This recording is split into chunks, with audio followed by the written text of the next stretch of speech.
Hitamwo kunezerererwa ubuzima, hitamwo kubaho uryohewe, hitamwo kubaho ufise ivyizigiro, hitamwo kubona akazoza keza naho ivyo uri kubona uno munsi womenga nta vyizigiro bitanga.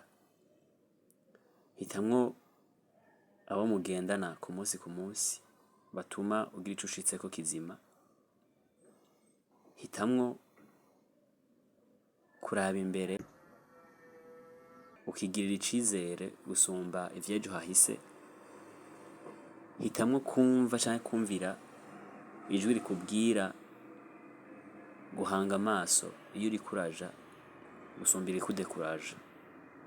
Hitamwo kubaho unezerewe abawe, unezerewe abagukikuje, unezerewe iterambere ry'abagenzi bawe, ry'abavukanyi bawe, ry'inshuti zawe, kubera ntuzi aho umugisha wawe uri, ntuzi umugisha w'abawe aho uri.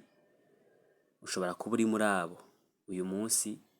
Hitamwo kugenda uhagaze, hitamwo kugendera mu nzira nziza, hitamwo kugendera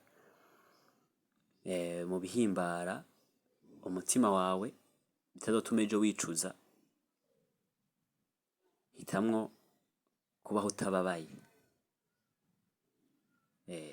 Guhitamwo nivyo ku munsi, guhitamwo nivyo umuntu ahitamwo.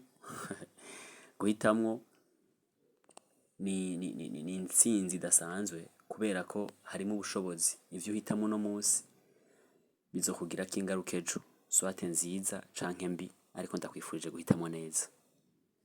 Uyu munsi ni mwiza cane, tangurana nawo ufise ivyizigiro bishasha, ufise ivyizigiro bizima, ufise energie, ufise inguvu zo gukora ivyiza gusa. Uhitamwo ku mwanya, ku munota, kw'isegonda.